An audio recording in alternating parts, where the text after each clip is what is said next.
Hello, RPG Limit Break. This is DVS, and I am joined in the booth by Darren Dries, and we have a spring tournament matchup here from the P Pod. We've got Cheezinator versus robdraven. Darren, how you doing tonight? I'm doing really well, and these two runners, they were going back and forth in the race time room before the game started. They're just like two peeds in a pod right away. Oh God. I hope this is what tonight's going to be, because we do have it is the Chaos Comedy Tour is the kind of the theme of our particular tournament this year for ST 2021, and really the focus behind that of the comedy tour is this idea of improvisation, and how do our runners deal with having to improvise on the fly. And I think that this flag set does a really, really good job of it. For those of you who don't know, our flag set has a free canoe, which automatically opens up Ice Cave, Crescent Lake, and Volcano right from the get-go. It also has what we call pseudo-loose in some of our Fiend dungeons. So what that means is if we incentivize a dungeon, it could be any chest in that dungeon that has our key item. And so it'll be really interesting to see what our runners do and how they handle all of these different issues they can come up with. So we finally have Cheese making a party. Darren, what do you think of these parties? I like these parties. Cheese, this is an old standard from Cheezinator. He loves to have the fighter, black belt, red mage, white mage. You got the safety with the white mage. You're definitely going to have that defensive magic. You're going to get something from the red mage offensively, and you might get some extra defensive magic, but he loves to have the double tank. Oh no, that's a thief. I was thinking that was a black belt up there. But he loves his options for melee, and it looks like, you know what, he's not really looking at the blessings too heavily for this. And then robdraven gone with what's kind of become a standard, starting with the black belt, and then that white mage has really nice blessings today. So it took the white mage and double black. So you've got some offensive spells, you got a lot of melee, and you know, it'll be fun to see this play out.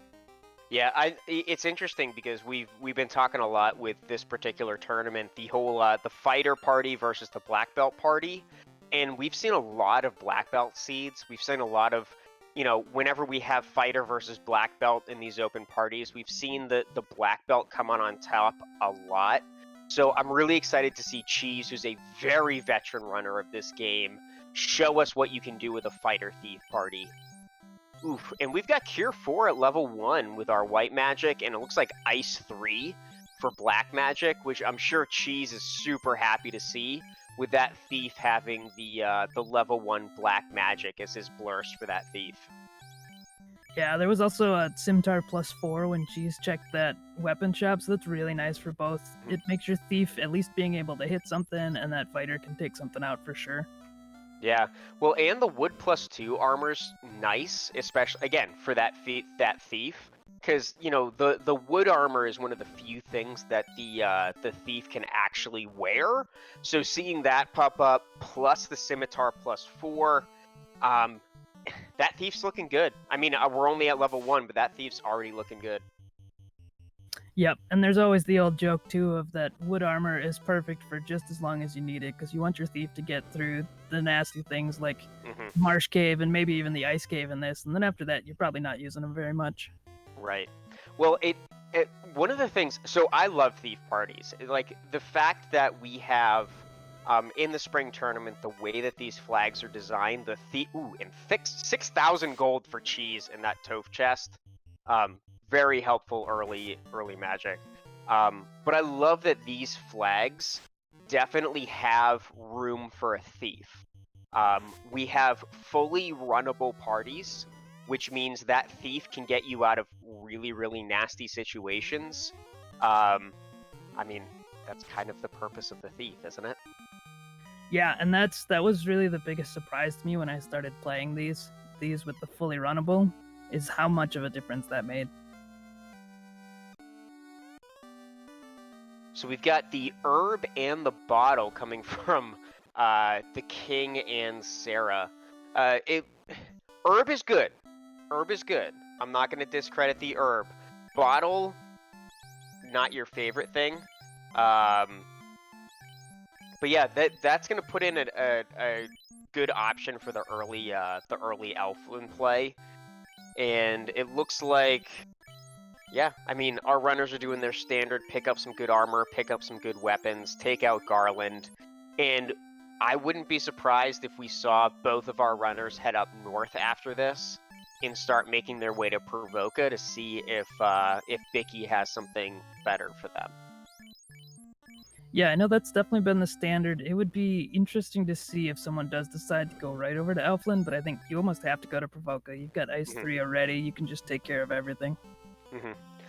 Yeah, I mean, like, I've seen a couple seeds where I get Adamant or TNT early, and that would push me towards going to the left first, but I feel like with Elfland, I mean, you're gonna pick up Crescent Lake whenever you go near Elfland to begin with. So why not go clockwise around the Inner Sea? You can pick up Bicky, you can pick up Crescent Lake, and you can pick up Elfland all in one circle, and you'll have levels 1 through 4 magic within the first, like, 4 or 5 minutes of this seed. Yeah, especially with that, like you said, the money chest, that 6,000, that really helps to pay for a lot of those spells too, which makes it a lot easier. I'm actually really interested to see what the armor comes out to be. Well, I mean, obviously you're looking for that shop item. It looks like we got level 2 Fade for that white magic. So that's going to be really nice for... Oh, and level 2 Nuke. Okay. So we're looking at a pretty fast seed here. Yeah, and then the pirates gave you the slab, so you've got both of your floater items already. So hold on. So that means we got bottle, slab, we've got herb. One of the things that I've had to learn from these seeds is that the ship and the canal both have to lie in the Inner Sea. So we only have 3 more incentive. Well, I guess 1, 2, 3. I guess that's 4. We've got the herb, ice cave, Crescent Lake, and Marsh Cave are our incentive locations. 2 of those have to be the ship and the canal, which leaves 2 others that are open. And again, this is kind of that whole theme of the Chaos Comedy Tour is, well, how do you respond based on what you find down in Crescent Lake? Like, for example, if you find the Oxyale down in Crescent Lake, that means you have to clear either ice or marsh, and it's becoming a pretty popular topic of conversation whether or not the early ice dive is a viable play. Yeah, I think though you still have to go check that herb, so I would go and check it just in case it's the floater, because you know, if you go do ice and then you find out it's the floater and you didn't need to do either one, then you feel like you're way behind. Yeah, I definitely agree with that, and it looks like these early nukes are really going to help out. You know, we see Cheese and robdraven, you know, both very quickly taking care of large packs of enemies with early nukes and fades. Cheese losing his thief, but honestly, at like seeing the magic that we have, I highly doubt Cheese is going to worry about picking that thief up anytime soon. And I'm really curious to see what this Crescent Lake play is going to be. Oh, and Cheese finds some peds. Hey, for the Ped Pod, we've got early Peds, and yeah, we'll see if we take advantage of this. Some people refer to these as EX Peds because they're a pretty good source of experience. Early on in the game, we see Cheese already hitting up at level 9. 4 Ps in a pod. Oh my. Yeah, and we'll see if anyone ends up doing a little bit of leveling here around Crescent Lake, or if we see Cheese just jump directly over to Elflin. Yeah, what are your thoughts on the leveling right outside of Crescent Lake there? I know that I like to try to get to like level 8 or 9 for some safety in the dungeons if I can, if there's a decent first an encounter right outside of Crescent Lake here. Yeah. Honestly, it's kind of become a Achilles heel for me. I was actually doing a race this morning where I was trying to down 2 thieves outside of Crescent Lake, and it ended up taking a couple minutes. Or if I end up trying to get to level 12, but you run into some tough encounters, the decision of whether or not to level or not level outside of Crescent Lake could actually cost you 2 or 3 minutes.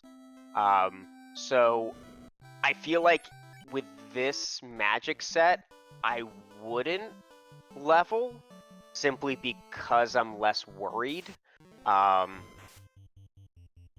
Yeah, that's how I feel for this. But then again, I am trying not to level outside of Crescent Lake as much as possible these days. And Cheese finds the ship in Crescent Lake, which I think is probably the most interesting choice we could have found, because now you know that your ship is over by Elfland. If it's not the canal from the herb, you get to choose which dungeon you want to go to. Yeah, and I mean, I feel like you kind of have to do Marsh early. One of the nice things is that Marsh and Ice share a couple of those enemies. You get an... Or sorry, no, I think I messed that up. There are a couple enemies shared between dungeons, so it does give you a little bit of a peek of what to expect in some of our future dungeons. And that cube coming out of the herb turn-in is going to mean... Looks like we're going to Marsh.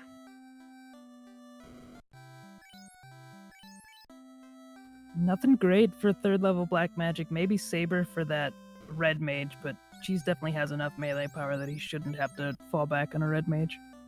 Yeah, and level 3 white doesn't look any better. And Rube's 000 pointing out in chat that we did have life and life 6 over... Or sorry, life and life 2 over at level 6 in Crescent Lake.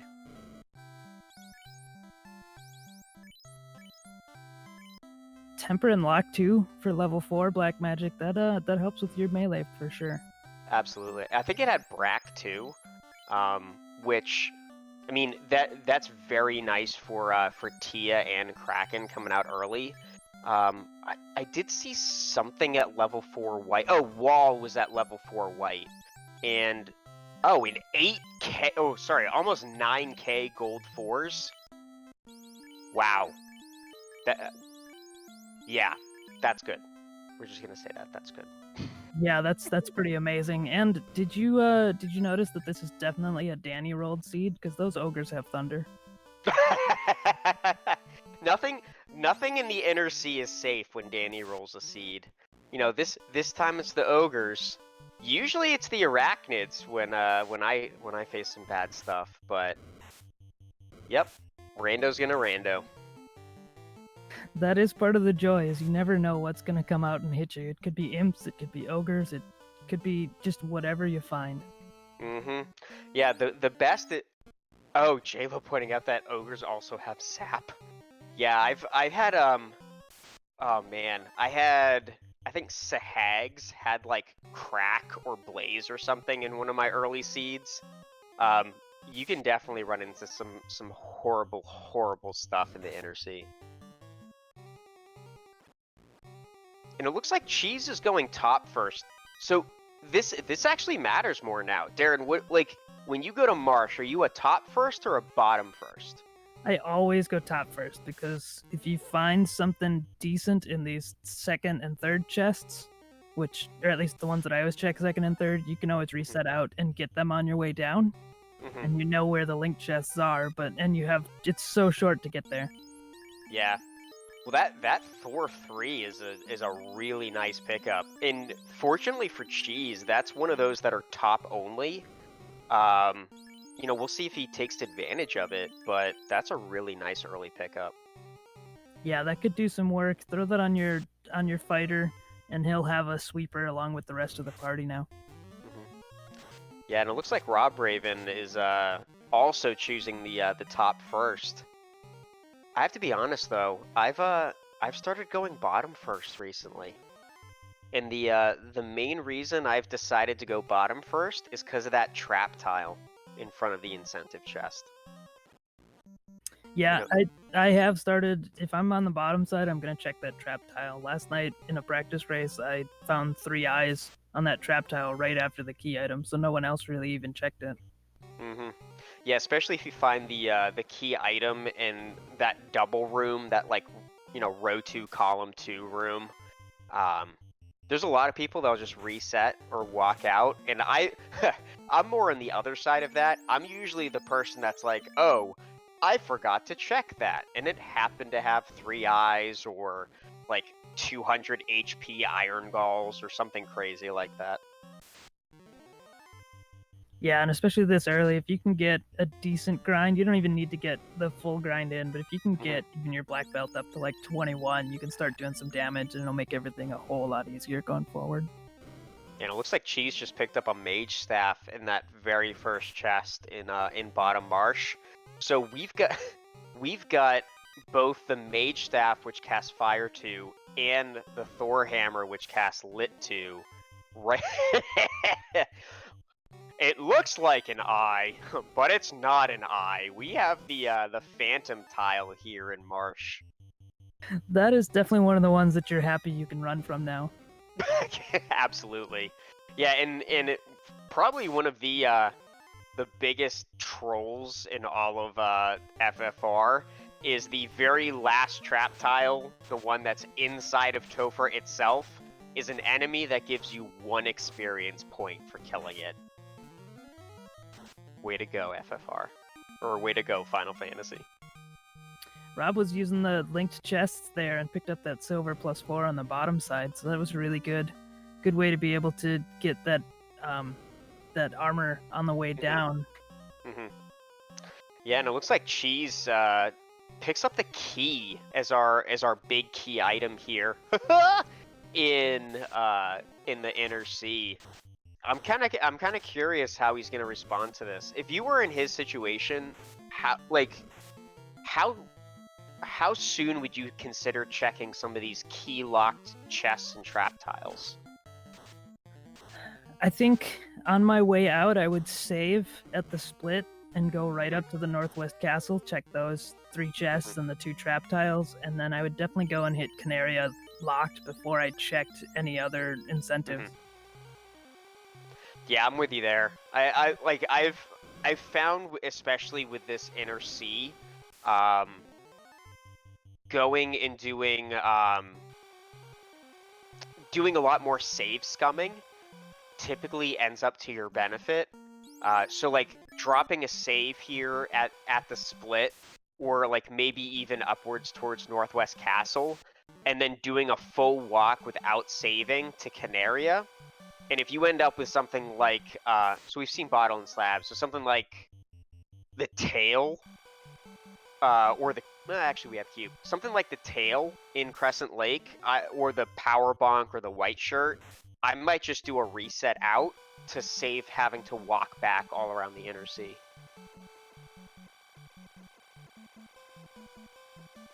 Yeah, I agree, and that's one of those plays that it can be really amazing if you can pull it off, and then especially even if you don't find anything, all of a sudden you reset back and everybody goes, "Oh my gosh, he had that planned." Absolutely. Oof. And there's them ogres coming out with Zap, taking out Cheese's red mage. And it looks like Cheese is heading directly... He head directly back to Elfland, as opposed to going north. I think he's probably banking on the canal being up in Canaria. Yep, and it looks like Rob is actually heading right up to Northwest Castle to go see what's going to be up there. Mm-hmm.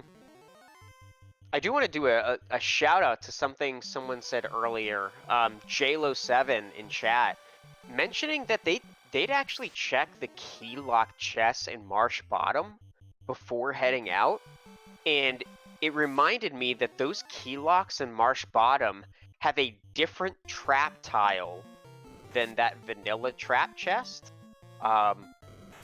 So if robdraven were to actually head down there and check that tile, and it's the vanilla Agama or eye tile, again, that's one of those tiny little things that can end up giving you a lot more, like potentially a little bit of an edge over a very experienced runner.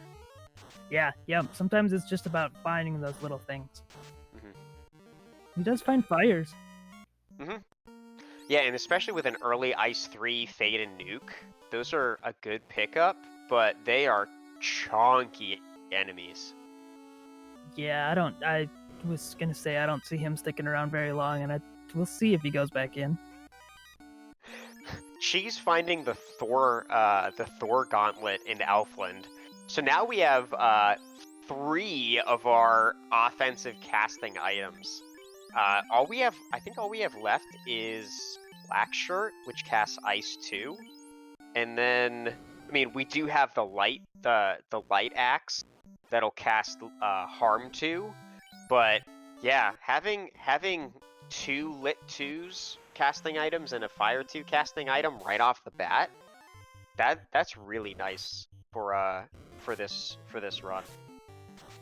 Oh, Jay Scheidel, our tracker, pointing out, or our tracker and restreamer for tonight, pointing out the Bane Sword.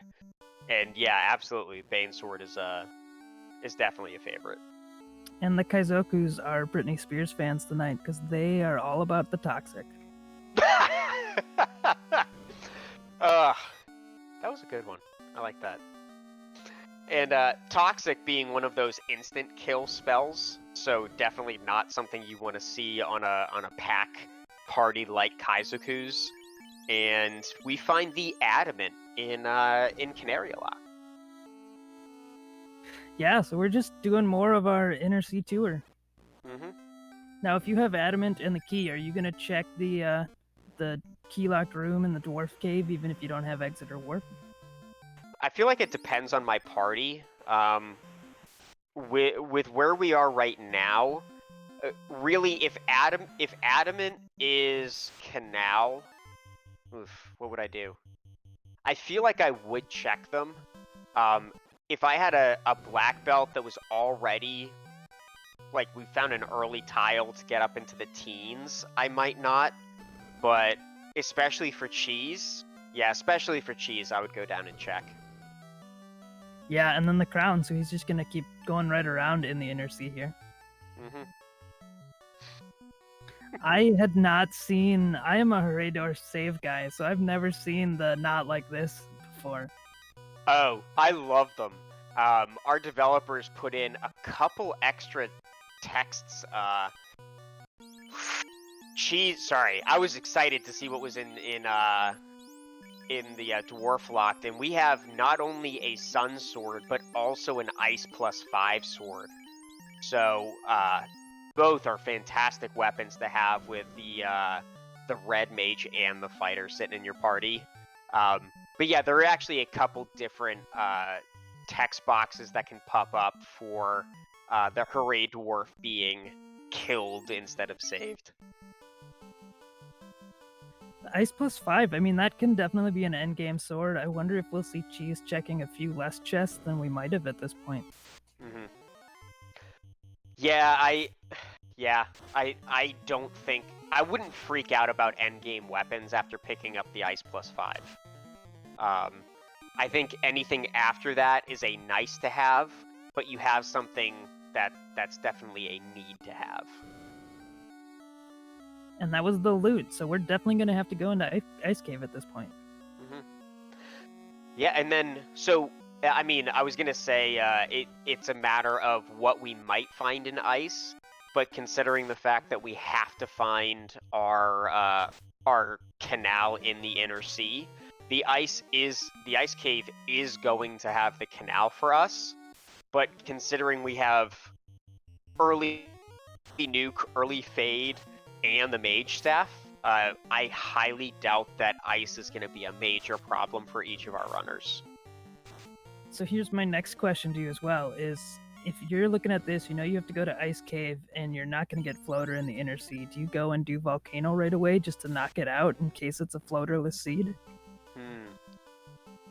That's a good question.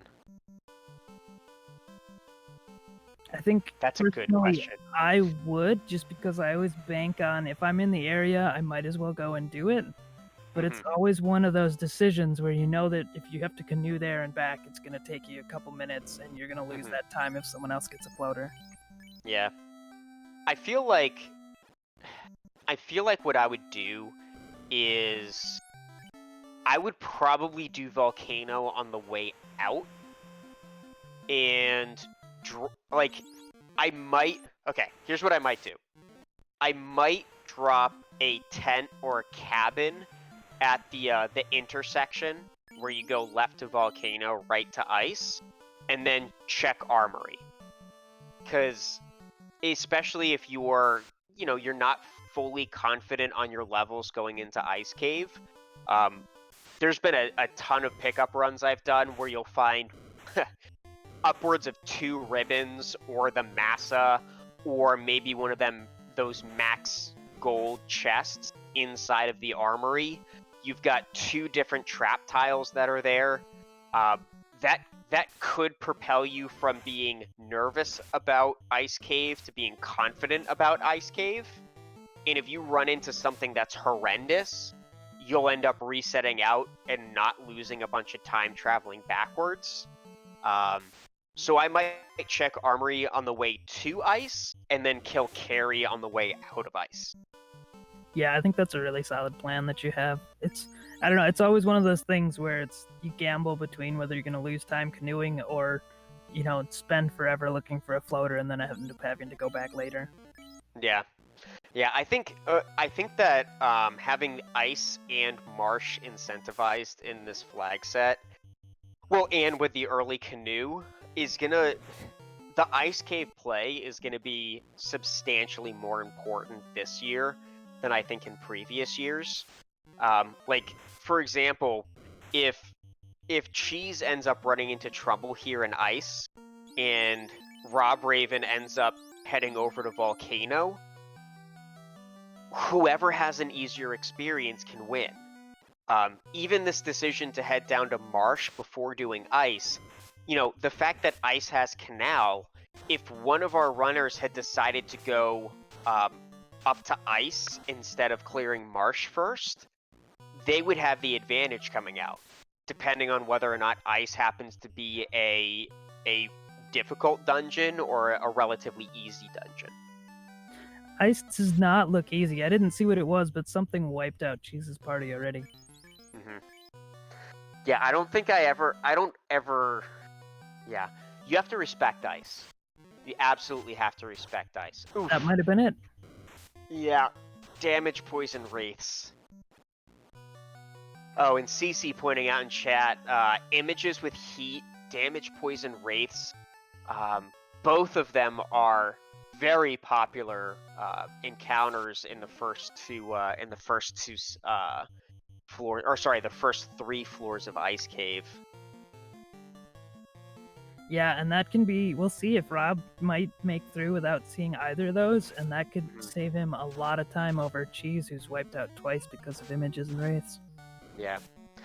Never mind. Oh my. Yeah. And there it is. Sorry, Rob. Yeah. So I guess now it's becoming the question. Falconic pointing out he kind of likes Ice as a viewer. I love it. So I guess how long before you decide that you need to bounce out of Ice and potentially get more levels, knowing that Ice has your progression? I usually go with about a 3 dive rule because I've gotten stuck in Ice before, and if I can't make it through or even close to the chests after 3 dives, I'm probably heading to Volcano, and I'm going to go clear Volcano, maybe see if there's any trap tiles that I can get some levels and some HP on. Yeah. Yeah, and well, CC brings up a good point in chat saying, look, if you've got damage poison on wraiths and you've got heat on images, the amount of levels that you'd have to get before that actually matters is a very large amount. And honestly, if you keep just bashing your head into it, eventually you're gonna make it through. Yeah, that's true. Really, the only thing that can help is a ribbon, and that's a pretty big gamble to try and find a ribbon and dig it out of somewhere. Yeah. Yeah, top tier advice from one of the strongest runners that FFR has. And CC also pointing out that ugh, did he get ambushed? Yeah, it looks like Cheese just got ambushed by the Image Wraith pack. And this is where that's what the thief is for. You know, you pick up that thief, that's what's going to get you not only the possibility of running, but you also have a better chance of not being ambushed and a better chance of getting your surprise encounter or your what's it called, preemptive attack? I can't remember. Yeah, of having like the initiative on that attack. Yeah. So like, sorry, go ahead. Rob found the one mud goal. I would be tempted if I hadn't seen the Image and Wraiths earlier of trying to grind on that. Yeah. Oh my, and Red Bones have Squint. Okay, so Cheese is finding everything horrible in this dungeon, and you know, robdraven is having a pretty easy time going through. Also picking up a ribbon and the canal in the 6-box chest, plus a katana. Yeah, for him that's a lot of money. For Cheese, that'll be a great weapon if he gets there. Mm-hmm. Yeah, and now, oh god, yep. And welcome to FFR. Yeah, at least Rob knows where he's going if he doesn't make it through this one. Yeah. So... Yeah. That's tough. I mean, and again, it comes down to RNG. You know, how many times have you done the hard reset versus soft? And zombies have lit too. Is there anything that's safe in ice? Oh god, blaze sorcerers. Those mud goals are about as safe as it gets. Wow!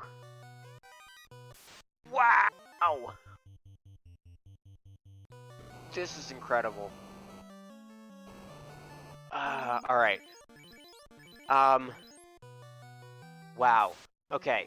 So that ribbon in the sixth chest is going to be clutch for one of our runners. Someone said in chat earlier, I feel like it was Canuck, saying you got to get them before they can get you. And this is also the point where I want to pull up my the Astral Esper game fac to try to read into exactly what stats are going to get you to prevent ambushes, because whatever you can do to try to prevent that ambush is going to help hopefully survive the walkout. Yeah, it's got to be so frustrating at this point. You know what you've got, where you got to go, but there's nothing you can really do if you run into them and can't get first strike. Mm-hmm. Well, and we've basically synced up with our two runners, and there's nothing that either runner can do right now. It's up to the game as to who gets out of here first. Yeah, you just have to find the right encounter table. Mm-hmm. And I am not going to say anything about what I think, because if Commentator's Curse is real, I wish that on neither of them.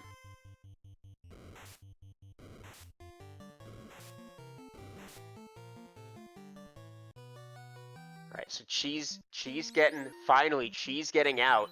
In robdraven deciding to do the risk play and checking the south chest, but he getting out as well essentially puts both of our runners in near sync, and we have quite a race on our hands between Cheezinator, a well-established veteran runner, and ST contender from last year's tournament, against a relatively new player in robdraven. Yeah, Cheese got like 3rd place in last year's spring tournament. Rob came in, he was 5th place in the last Doug Derby. Definitely been doing really well this spring tournament so far, and lately. They really, if either one of these runners wins tonight, they punch a ticket into brackets without having to go through one of the group races. Yeah, yeah. This I look at Rob Raven and have to do a shout out to our Duckling program, who has done a fantastic job raising up newer runners like myself and Rob Raven here. Rob D. Raven was in the Duckling program when I started up last summer. And one of the things that we like to do is, if you're still getting your feet wet, we have our Duck Derby. And, really, whether or not you're a duckling, it's not to belittle anybody. It's just kind of a term of endearment for us here in Final Fantasy Randomizer. But if you're still growing as a runner, we want you to have your own tournament. We want you to have a tournament where you get to run against brand new runners and don't have to worry about vets coming in and just destroying everybody in the tournament. And to see someone like Rob Raven grow enough in the last 6 months to go from him even saying from the back of the pack over the summer to near the top of the pack in the winter, and now going toe-to-toe against Cheezinator, really says something. Yeah, and it's kind of surprising here. Cheese just go moding right through this dungeon, checked a couple greed chests. Rob went into the armory and actually gets rewarded for it. He did find an extra ribbon in the armory, but Cheese is at carry already, where Rob is just leaving the armory. Yeah, I mean, right now, well, and neither of our runners are really safe against carry.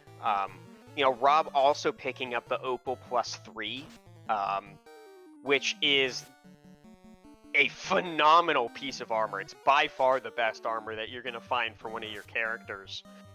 So Rob is going to be very confident going into this carry fight, and definitely that second ribbon helps going into Topher.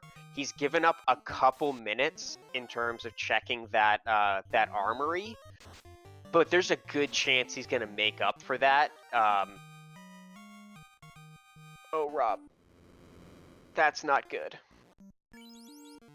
I think he did save after armory. I think he walked out and saved it, so he should Did still he? have the gear, but Grey Worms with Frost is mean. Yeah. How do you handle healing in the volcano? Do you typically stop a couple times to heal up, or are you a one in I'm gonna wait until the very last moment to heal? I would love to say that I stop a couple times, but usually I forget until that encounter that has Frost and kills me. Yeah, and I feel like one of those things of being very confident in your encounter table, and Cheese doing a very good safety play and heading back over to Crescent Lake to pick up Life 2 on his White Mage. The better you know your encounter table, I think the deeper you can confidently go into Volcano without having to do that stop and heal. But if I feel like I'm unsure about my encounter table, I'll probably dive right before the Agama floor. Agama floor is usually where I stop and do my healing if I'm not confident I can make it to Carrie's floor without healing. Yeah, and that's one of the things. Cheezinator he knows his encounter tables pretty well. Last year during spring tournament, he actually helped me work on some things around the races of encounter tables and pathing through Volcano and all that sort of stuff. And so he knows a lot of the ins and outs of the little things to do in this game. Mm-hmm. Well, in speaking of kind of knowing how to navigate around the volcano floors, for those of you who are relatively new to Final Fantasy, every step that you take in the game increases the encounter table by 1, except for if you are on a damaged tile. So let's say you have 15 steps before your next encounter. If you step on one of those lava tiles, your encounters don't go up at all. You're still 15 steps away. Anytime you step on a non-lava tile, you are one step closer to the encounter. So that's why you're seeing our runners trade in that 1 HP per step to make sure that they get fewer encounters going through the dungeon.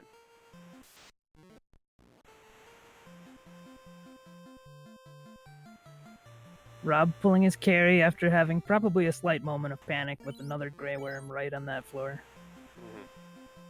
Yeah, and it looks like Cheese has decided to... He made the quick stop in Melmun to find out what armor he has, and now it looks like he's diving straight down south, and it looks like he's going to Ordeals for his next play. Yeah, I think that's almost standard, at least in my mind, is you have to go Ordeals first, because if you haven't gotten Oxyel yet, you've got 2 chances between Ordeals and Waterfall, and you don't have to walk back and forth if it's not in Waterfall. Yeah. Ordeals also has 3 trap tiles. Knowing that we have, A-side trap tiles, it's a little harder to find something good to grind off of. But it is nice to check those quick 3. And I feel like more often than not, Ordeals happens to be required as much as we'd rather skip it altogether. And can I just give a shout out to the developers in this game? The Ordeals maze pillar pillar maze has been like the key, one of the things of the rando ever since it first came out. And when you first started it, you could soft lock the game if you hit the wrong pillar too many times, and that's been fixed for quite a while now. I was unfamiliar of a soft lock. And, yeah.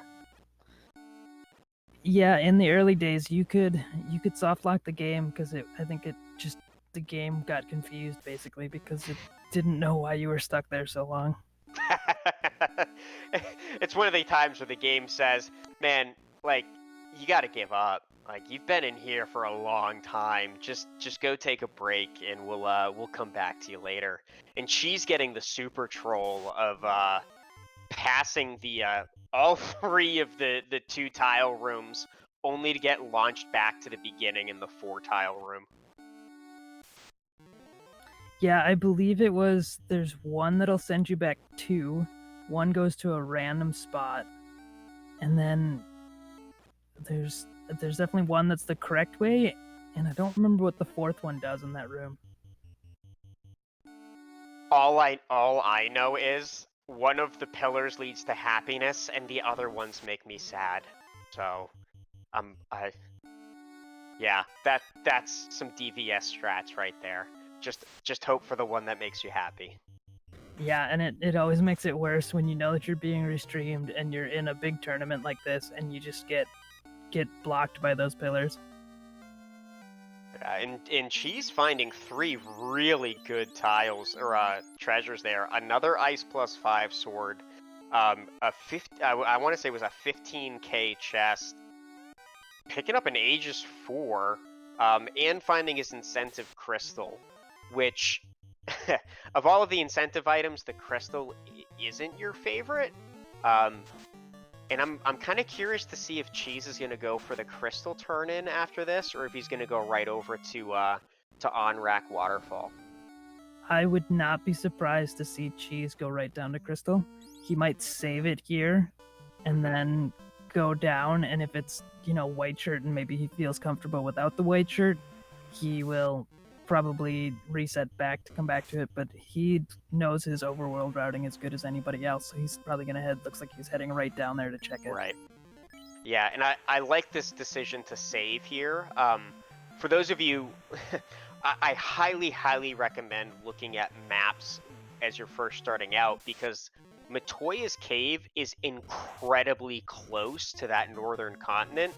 I want to say it's like really like that left edge of the desert with Mirage, and it's only a couple tiles down south, so it is, especially with this early canoe, it is very easy to find, to go check Matoya if you can survive the Fire 3 creeps and Zap Ogres that Danny rolled for us.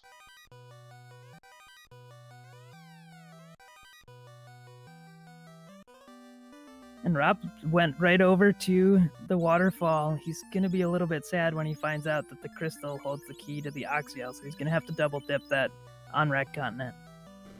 Yeah.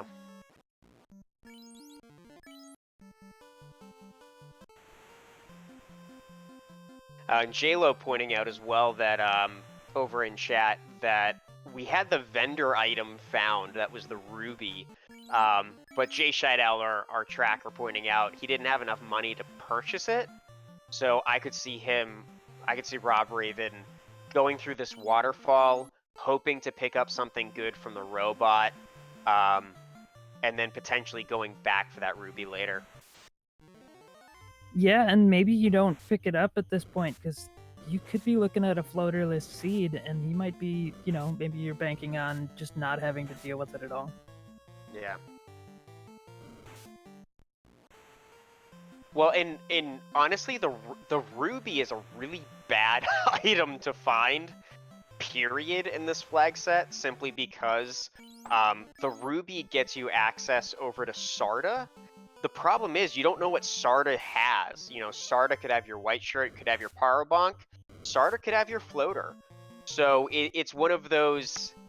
It's one of those incentive items that you like the least because it takes a long time to do the check, and you don't actually get any other benefit from picking it up. Yep, and Rob finds the rod in Waterfall. So if you get the chime in the Sea Shrine, then you're good to go, and you don't need to worry about the Power Gauntlet or the white shirt if you don't want to. Yeah, and what we're running into now is, okay, our runners are about to high five again. The difference being Cheese has the Oxyale and robdraven doesn't. So, which play is going to end up working? Is Cheese going to end up finding something in Sea Shrine that is going to be to his benefit? Or is Cheese going to waste an extra couple minutes looking for something in Sea that Rob doesn't waste because he didn't have the Oxyale?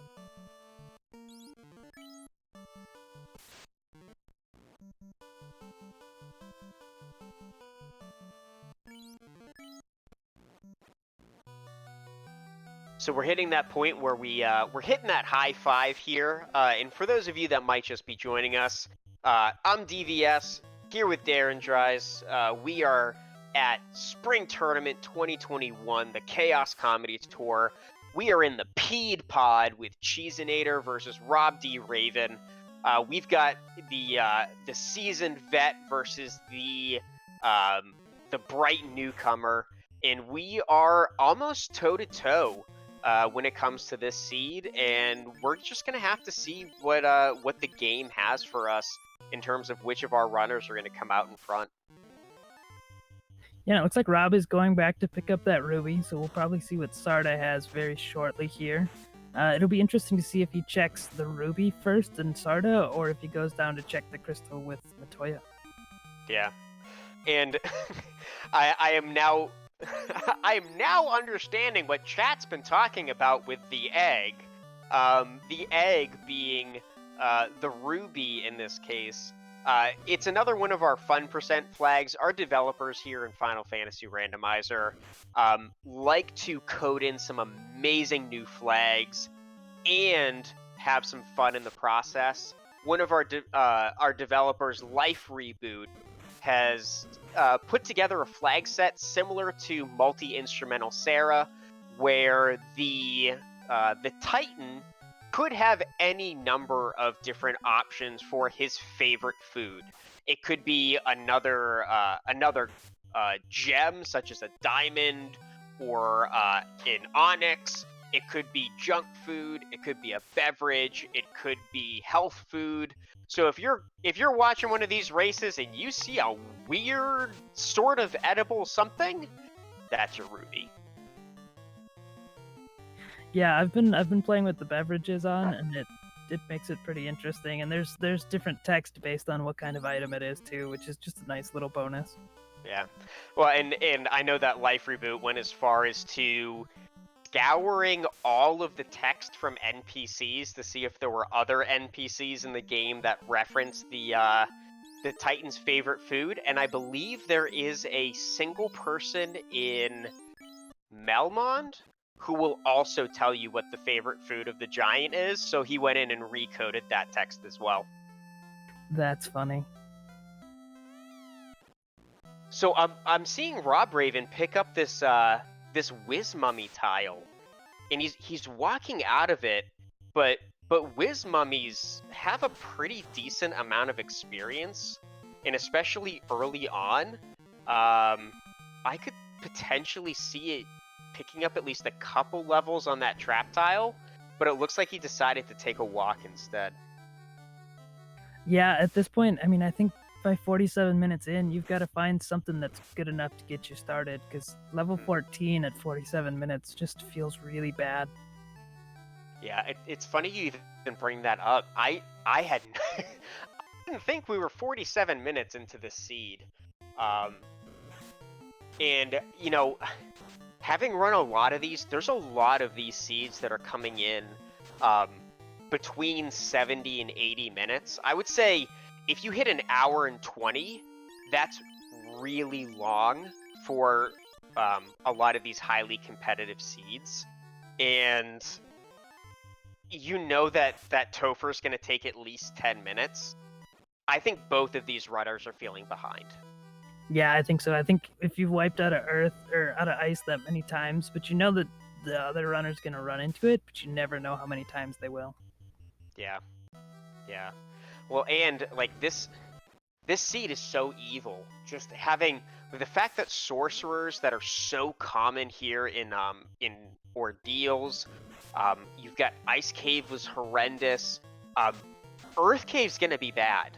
Like there's a lot of these enemies that show up in Earth Cave as well, and if this game decides that you are not gonna finish a dungeon, you're not gonna finish that dungeon, no matter how well you prepare for it.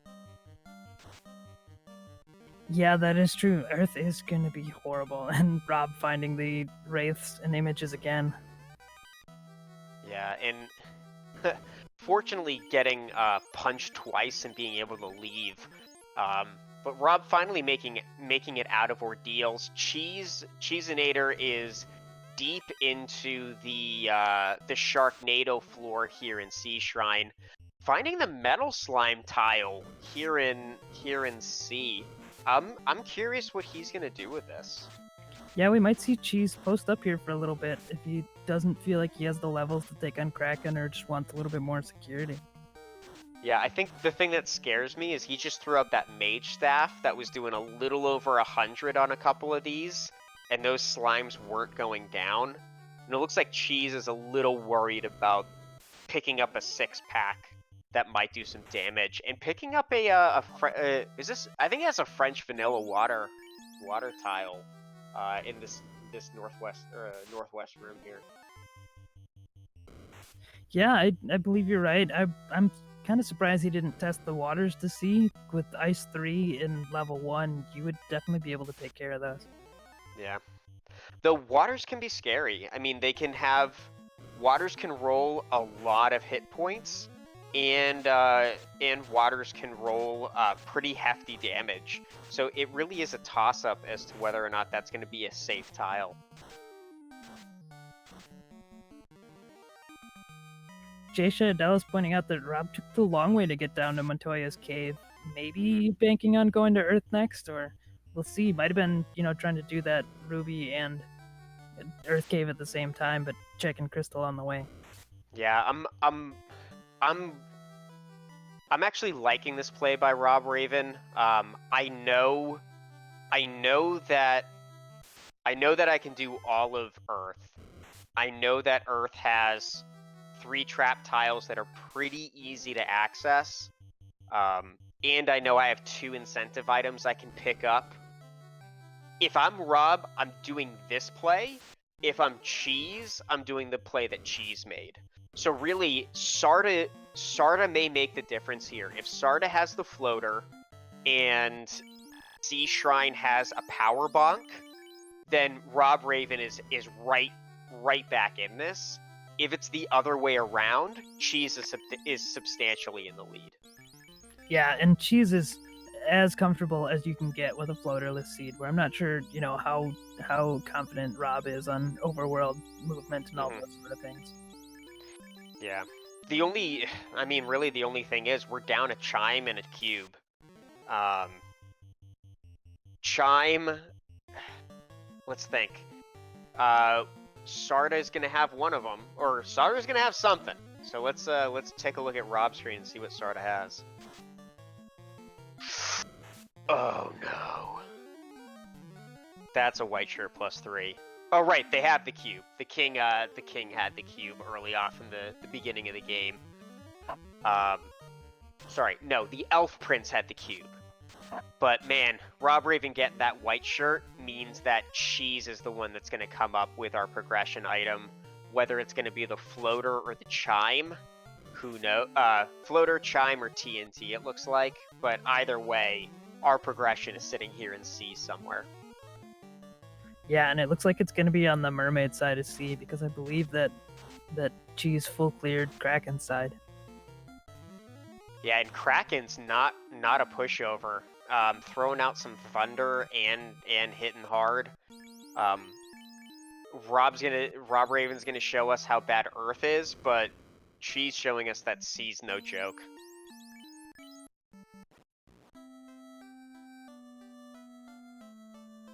Frosties are a nice pickup for grind. For a grind that's this early. Even just in terms of, I guess more in terms of gold than high levels of experience. But if I'm Rob, I'm panicking now. He didn't check that third trap tile in Earth. It's the trap tile that I always forget. And every time I forget it, it's going to be the eye tile. But yeah, Rob's heading right back down to Sea Shrine, and it might be a matter of whether he chooses to go right first or left first.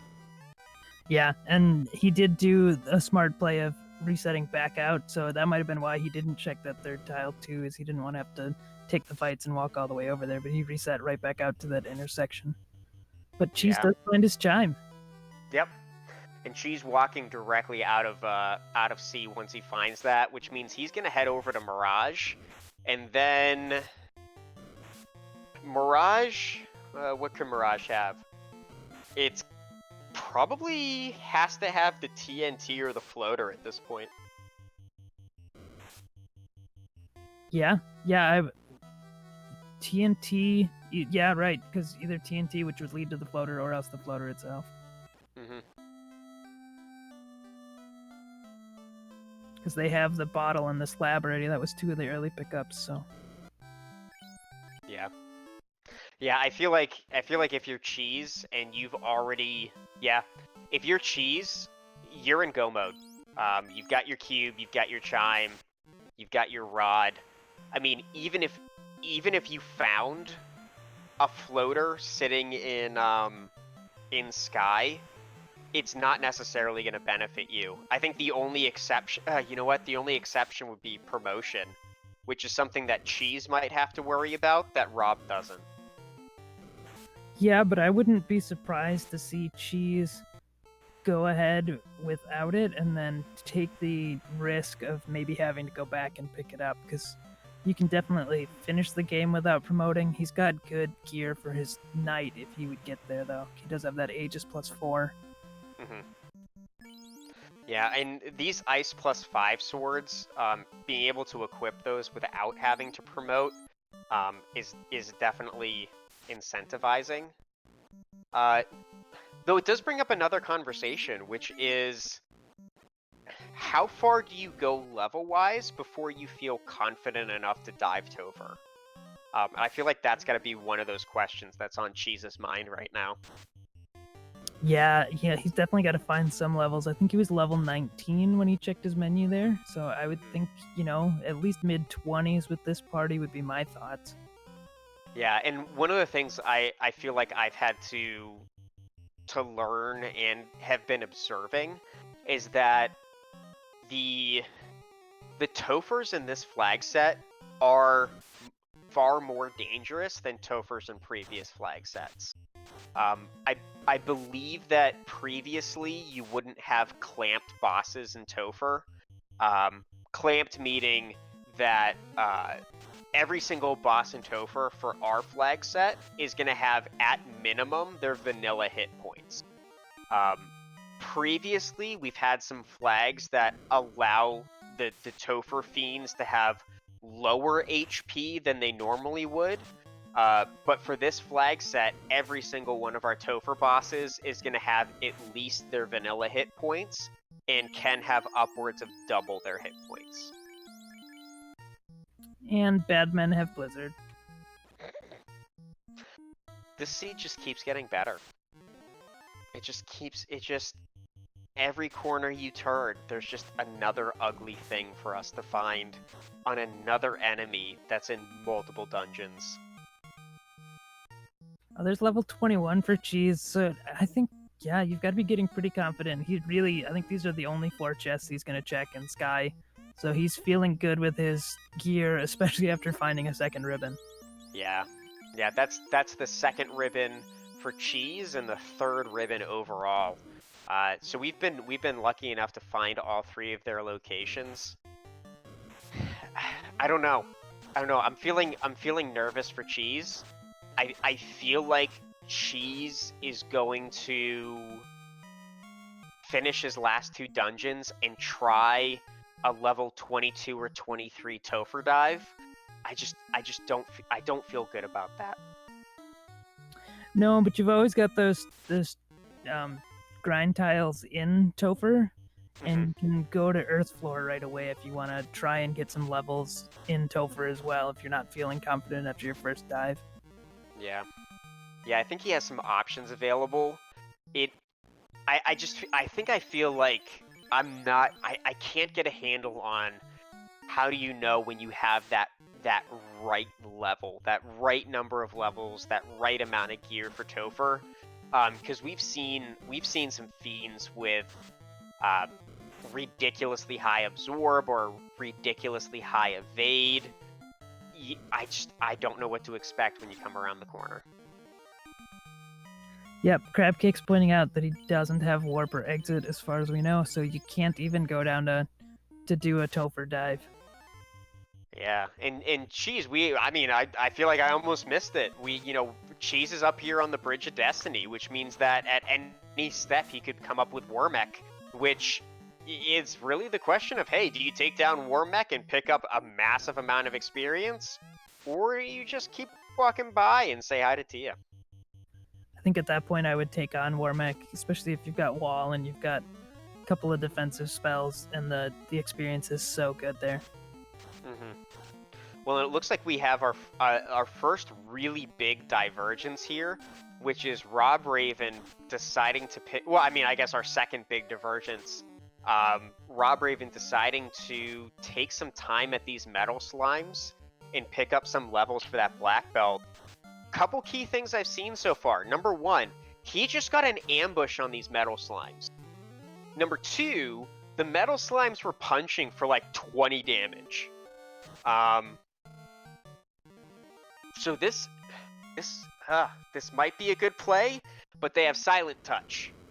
So do you risk the silent touch and try to pick up levels, or do you try to go look for something else if you're robdraven? I think at this point you have to take what you can get. Yeah, I don't disagree. I'm a little I'm still a little nervous about oh wow, and he's de-equipping. Yeah, it looks like he's already. I wouldn't be surprised to have seen him go with just 2-man with the black belt and the white mage so you could bring everybody back up, but maybe he's gonna try and get the black belt all the way up and go and just punch carry out. Yeah, I think he's gonna, relying on this this mage staff is a good idea. I think the metal slimes are low enough HP for it, but this mute touch is scaring me for a solo black belt grind. Yeah, because the mute touch will take out your ability to use the mage staff as well. Yeah, and not only that, they are around that 175 200 HP level, which means you're going to do at minimum 2 full rounds of combat, and that's a lot of time, and that's a lot of risk, especially for something that's this deep. Looks like Cheese feels pretty good about his levels. He's not even going to check the tiles here on Earth. Yeah. And so, and also at this point, we've got Cheese with 2 orbs over robdraven at this point. You know, robdraven's pretty much out of spells, and he's relying on this mage staff and kind of some of those leftover spells to bring his black belt as close to that 32-42 break point as possible. But this is a very risky play from robdraven, but I'm not sure how many other options he has to try to pick that black belt up where it needs to be. Yeah, and that's really the biggest risk you take with taking a black belt is if you don't find that grind and you don't find it early enough, then you're scrambling to try and figure out where to get levels. Yeah, I mean, and we're seeing, you know, it's very clear already that robdraven is completely out of spells. Those metal slimes are throwing out 40-50 damage per hit, and if robdraven ever gets ambushed, I think that's it for his black belt. Yeah, that's true. I think he was at about 500 health, maybe not even 500 health. So even at full health, he can't take too many hits. Mm-hmm. Oh, 350. Oh, I thought, doesn't he have a cure 4 left? Okay, yeah. Use your cure. Use your cure 4s. Is he? What is he doing? Is he gonna go against Kraken? No, he's walking out.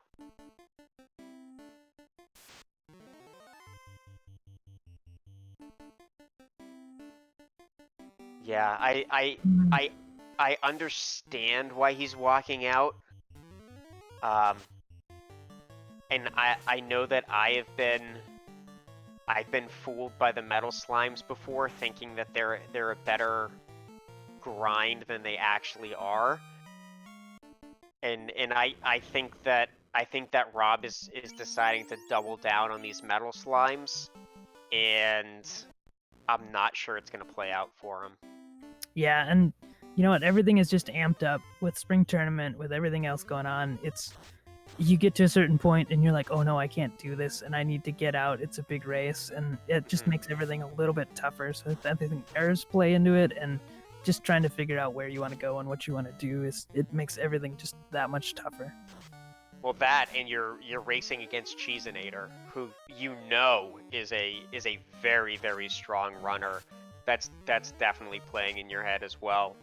At this point, you know, Rob's going to be doubling down on this metal slime grind, and he's just got to be praying that Topher is very difficult. Yep, and as we were looking at the metal slimes, Cheese took out Lich, which I didn't even hardly notice, and now he's gonna go fight some Frosties to get a couple levels up. Mm-hmm. Yeah, I think it's the right move by Cheese. I don't think that, yeah, low 20s is not going to be enough to dive Topher. And it looks like Cheese isn't really happy with this grind that he found.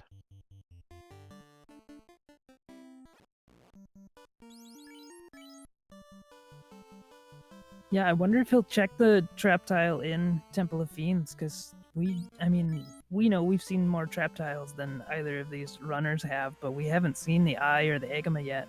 Mm-hmm. Yeah, Eye or Agama would be great. Did we see the Northwest trap tiles? Yes, we did. It was nothing spectacular. Might have been mud goals there, but yeah, it's. I love Cheese using that dock. It's just a little bit shorter walk. If he doesn't need to go to Canaria, he can just walk even a little bit less, and it's a lot closer from the Dwarf Cave dock there. Yeah. Let's see what this tile has. Earths. Yeah, I don't... I mean, he can put him down pretty quick. At 1400 experience, that's... Ooh, and with glance. I mean, that's a nice... Ooh, it looks like they have at least 400 hit points. I don't think this is gonna be efficient enough for Cheese. No, and that, I don't know. I mean, maybe he's staying here because it's what he knows. Yeah.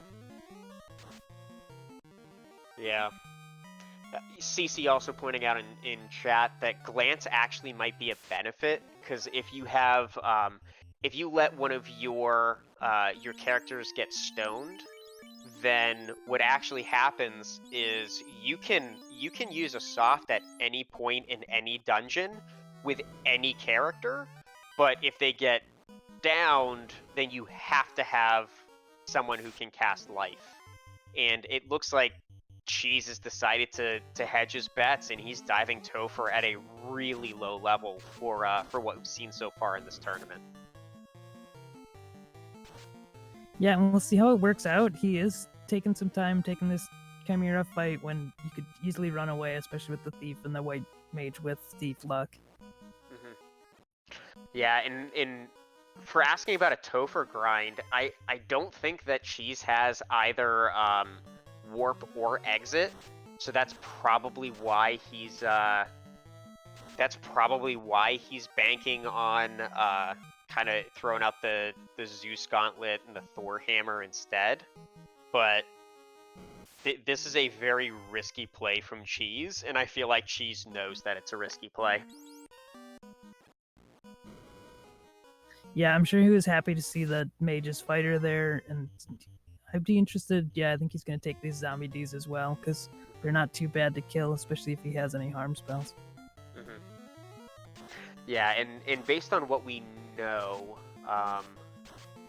we haven't... I think the only item we haven't seen is the Sky item, so whatever Sky has is going to be the thing that leads to our floater.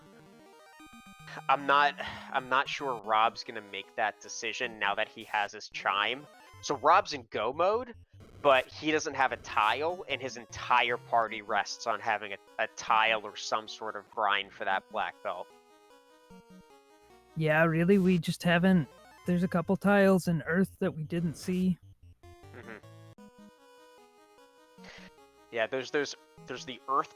There's the Earth chest tile. There's a couple tiles on Earth 4.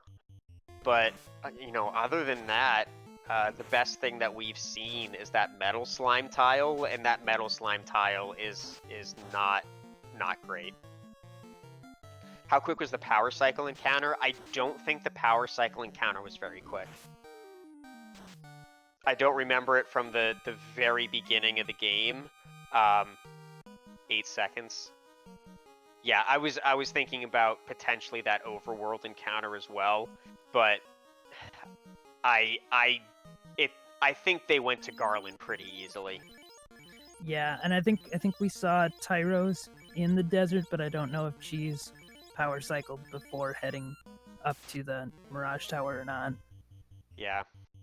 Well, I mean, even if you can find those T-Rexes, even if it is a longer walk off the power cycle, that's better than nothing. Yeah, Lich 1 or Lich 2 is crack. It's good to get that out of the pool early, at least. Yeah, and if I'm Rob, I would have taken that Gershark Big Eye tile. I feel like Rob has to depend on this walking grind now, and picking up things like that Gershark Big Eye, trying to hope for some fighters on the Bridge of Destiny, you know, picking up some Gurnagas on his way up through Sky. I think he's got to take advantage of those. Cheese does make it through Lich 2, but he was hitting for 189 with that fighter, so might be a little bit of a tough go going forward. Yeah, I'm gonna try to look up the scaling for these bosses. Like, I know that the boss HP is around 100 to 200%, but I know that we have scaling on their stats, which is very different. So there's a big chance that these later fiends can have some massive amounts of absorb and evade. Cheese is definitely taking advantage of all of those magic casting items that we found early, and probably happy to see Agamas and Red Giants here, because that could be quite a bit of experience for him. Yeah, but you also have to make sure that you don't waste some of those high-end spells. I think I saw Fade and Invis 2 sharing a spell slot. And it looks like we do have our boss stats have HP scaling from 100% to 150%, but our boss stats are 50% to 200%. And again, all of it's just a roll of the dice in terms of what stats our individual fiends end up with. But yeah, here's Carrie 2, and we'll see what Carrie has. Rob's going through the desert and he found sandwiches and then steak and wings, but I don't think he did a power cycle going in, and he's definitely not looking to get levels or grind off from these tiles right now. Mm-hmm.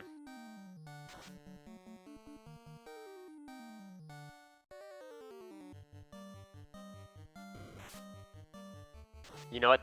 That's a power cycle.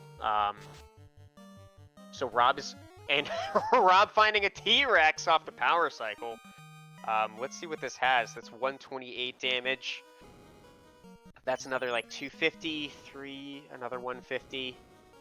So these are some hefty T-Rexes, but with Cheezinator already on the seafloor of Topher, I mean, this has to be a horrible Topher in order for Rob to be able to make up this difference at this point.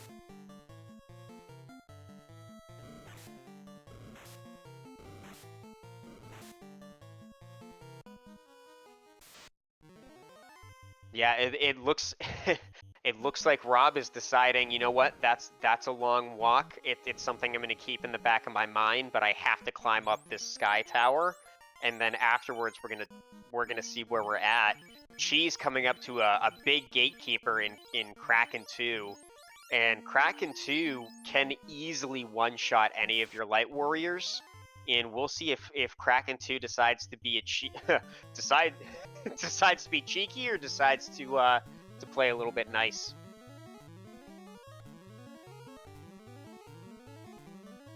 So it looks like Cheese throwing out some Invis 2, Kraken countering with a Fire 3, which is exactly the kind of thing that Cheese wants to see. 4 hits for 157 coming out from that fighter, which is very, very low. Deciding to go offensive with that Red Mage and throwing out another Invis 2 with that White Mage. 4 hits for 147 again. 169 coming from that Red Mage, another Invis 2. It's really going to be up to Kraken now. If Kraken decides to do a couple extra hits, that could mean the end for Cheese's dive. That's a Fire 3, which is exactly what Cheese wants to see. I think with this nuke, with that nuke, Kraken 2 goes down. It looks like Cheese is going to be more than okay. I know we picked up life at level 6, but there's a 6-pack of sorcerers, which we know that these sorcerers do not play around. He's getting lucky with a couple punches and then getting an early run. But Cheese now coming up against Tia 2, which is just another gatekeeper, and we'll see if Cheese has the spells and the luck to get through Tia 2. Yeah, and I was just looking at our notes from our tracker and restreamer tonight of Jay Shadell, and neither of the runners saw fast in levels 1 through 6. So that's a big damage loss. Mm-hmm. Yeah, I'm liking this decision to throw out Wall on the Red Mage from Cheese. Throwing out some Temper, getting the Wall, getting a decent amount of damage on that first swing against Tia, and Tia doesn't seem to be hitting for very hard. That Fade only doing 86 damage, though. Next swing, 4 hits for 106. There goes the Red Mage. Wow. That White Mage being the only life caster, Cheese has to be worried about its condition. Throwing another 280 damage. Zeus only doing 18. Deciding to go full-on fighter strats. 2 hits for 39 is not going to do it. Now T is starting to punch out that fighter. The Cure 4 coming out is going to be helpful, and there's 3 hits for 146 against the White Mage, 5 for 86 against Tia. T is going to have anywhere from 1,000 to 1,500 damage, and there's the nuke taking out the thief, leaving behind the fighter and the white mage, both of them surviving. But Cheese is running low on spells. He's wow. This is gonna come down to chaos. Picking up one extra encounter before heading to the chaos floor. robdraven taking on Tia 1 as Cheese is pulling up to chaos. How are you feeling about this fight? I would be nervous, but Cheese knows what he's doing, and he knows how to pull out a hard chaos. So chaos coming out with Zap. And instantly taking out the red mage, who takes up the white mage's first turn. 2 hits for 2 damage coming out from that fighter, which means that Chaos has both evade and absorb. Trying to throw out the invis too, but only 2 casts of it are left. Chaos throwing out another spell, so Chaos is very spell happy. We have not seen Cure 4 yet. There's still a couple nukes in the pool. There's still a lot of lit 3s and ice 3s. 1 hit for 1 damage coming out from that fighter. That invis 2 is coming out again. Chaos punching at the thief. I think Cheese is in prayer mode. He's throwing out 3 hits for 3 damage, 3 hits for 78 damage, and there goes the thief. A Cure 4 is wasted from that white mage. Cheese is out of spells. He's throwing with a Thor hammer, trying to just chip away at Chaos. 100 damage, 17 damage. Chaos isn't hitting for that hard, so it might just be a battle of attrition. Who's the one that's going to do chip damage the most? Is Cheese going to be able to chip away at Chaos's 2,000 to 3,000 hit points? Or is Chaos going to be able to take down his light warriors? It looks like that was enough evade stacks for Chaos to just swing and miss, doing 144 to the fighter. Cheese's party still only doing about 100 damage per swing. That's another 1 hit for 1 damage with Chaos taking 300 out of the fighter. The fighter's got 128. Your white mage has 384. 2 damage with 2 hits is not enough. That's, I think, the last Cure 4, and Cheese is going in with a prayer. Throwing out punches with the white mage, doing 3 hits for 121 from the fighter. We've got to be around the 1,500 damage mark, and there goes the white mage. 3 hits for 121, and it's an A and pray. Is he going to get the crit loop? 400 for 200 damage, 81. That's an ice 2. The fighter throws out 3 hits for 3 damage. We're trying to find that crit loop. 1 hit for 1 damage. There's the ice 2. Throwing out another swing. 3 hits for 85. Chaos doing 2 for 216. Praying for the crit loop. 123 damage against the fighter. 3 hits for 200. It's going to be close. Cheese throwing out 78 damage. And there goes Cheese's fighter. That is a wipe on Chaos. Cheese is back to the beginning, and robdraven is down trying to get his 4th orb in Earth Cave. Cheese does go right back in, though. He must be feeling pretty good. He knows that he's got to conserve his spells a little bit better, but he wants to go right back in and feels like he can take care of it. Yeah, I think he lost that red mage early in the chaos fight, and I'm wondering if he's thinking, if I can just get that red mage to last even a couple rounds, I think he can take chaos. Yeah, and he was looking for lock on his thief as well, but he had used ice 3 enough times on the way down that he didn't have any lock anymore, and that would have helped a lot too. Yeah. Well, in robdraven, now checking our chest tile in Earth and finding out that it's our 2 zombie Ds. Or I should say our 1 to 2 zombie Ds, which is that last trap tile that you can find in Ordeals. And that is absolutely Rob's grind. So I'm thinking Rob is gonna take out Lich as quickly as possible, and then Rob is going to drop that mage staff on that black belt and pray he gets to 32 fast enough that if Cheese wipes one more time, he can take him out in Topher. Yeah, and I think there's some questions of what level that was. I think I just saw 24 on some of his party, probably that black belt. Yeah, I think he's low to mid 20s. Based on what Cheese ran into, 32 would be more than enough for Rob.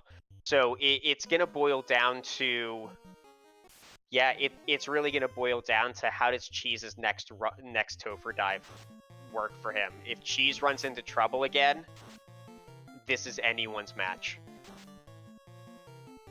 Yep, and I think Cheese is definitely feeling some pressure after that wipe, because you see him run right past every single enemy on his way down here. Mm-hmm. Yeah, well, especially with an hour and 22 minutes in, with most of our winning runners coming in that, again, 60 to 80 minute mark, he's already feeling about 10 minutes behind.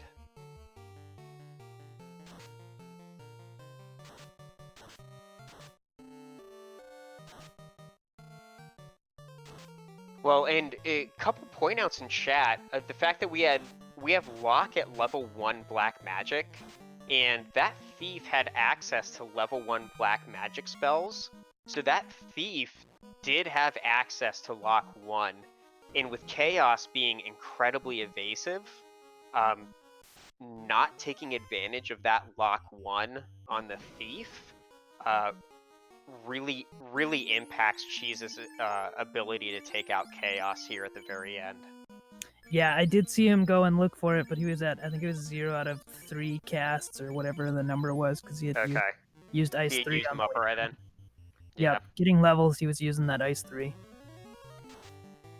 Yeah, I'm curious what Rob's doing right now. I'm not sure if he picked up that Life 2 on his White Mage, so there's a chance he's going in to pick that up.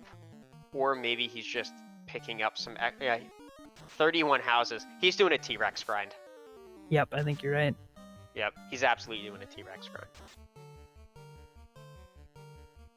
And for those of you who don't know, we actually got lucky with that Life 2 being in slot 3, because the slot 2 White Magic and Crescent Lake is White Wizard locked.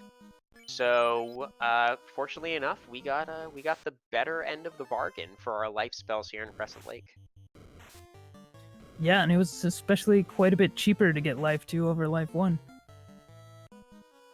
What's Rob doing? Oh, you know what? Is he going back for the zombie Ds? He's going back for the zombie Ds, and the fact that he picked up houses means he's probably doing at least a 2-man grind, maybe more? Or is he going to Topher?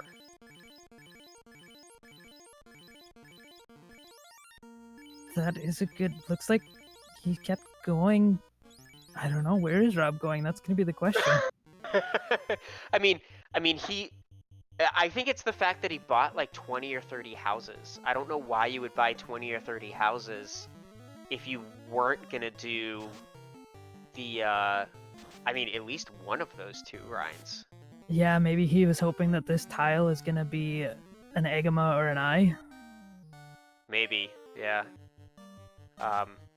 I believe it's Earths, right? Which is going to be a huge disappointment. Yeah, I think it is. Yep, it is Earths. He's running. Yeah, he's not even looking at it.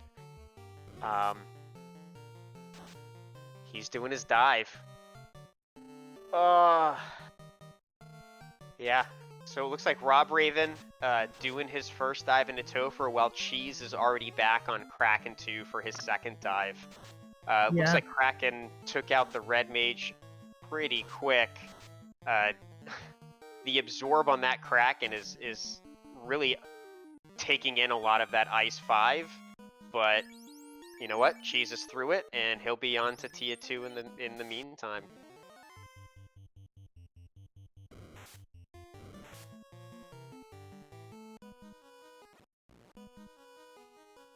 Well, and a great point out from from CC that the bonus of plus 40 vitality for those 2 black mages has put them at 500 hit points going into Topher, which usually you're probably around like 215 or something at this point. So those black mages are chonky for a Topher like this. Yeah, you do have a lot of nukes and fades in this party, so that might be enough to carry you through.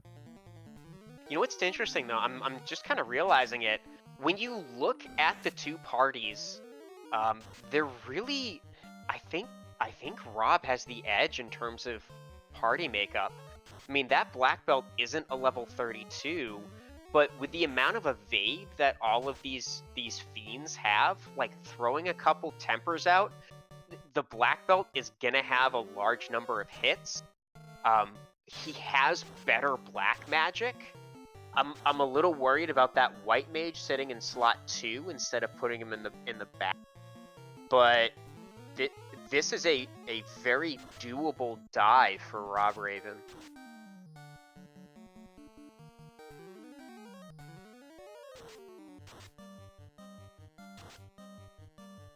Yeah, low roll on the fade, but that nuke was 328. 283 out of the fighter. That's actually better than what Cheese was doing against Lich with that Ice Sword +5. Mm-hmm. Cheese getting ready to pull Chaos again. Yeah, and we'll see if he takes advantage of that thief. Looks like he's making some changes, putting the ribbon and the golds on the red mage, focusing on the red mage over the white, which really is a good choice.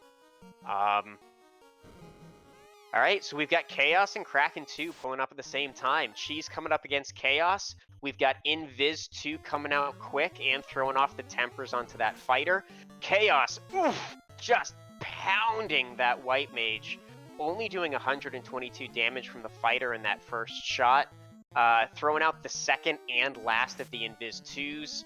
Chaos missing the red mage for his first swing. The Invis 2 comes out again. The temper comes out. Tank dealing damage, 4 hits for 79 against that Chaos. White Mage trying to cure itself. White Mage getting back up to full. Red Mage 2 for 68. Fighter 1.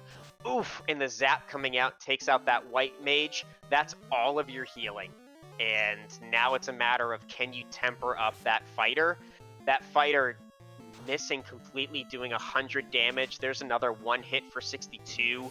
The red mage 2 for 60. Oh, he does have cure 4. The red mage does have cure 4, but 1 hit for 6 damage is not going to be enough for that fighter trying to do this. Chaos also missing.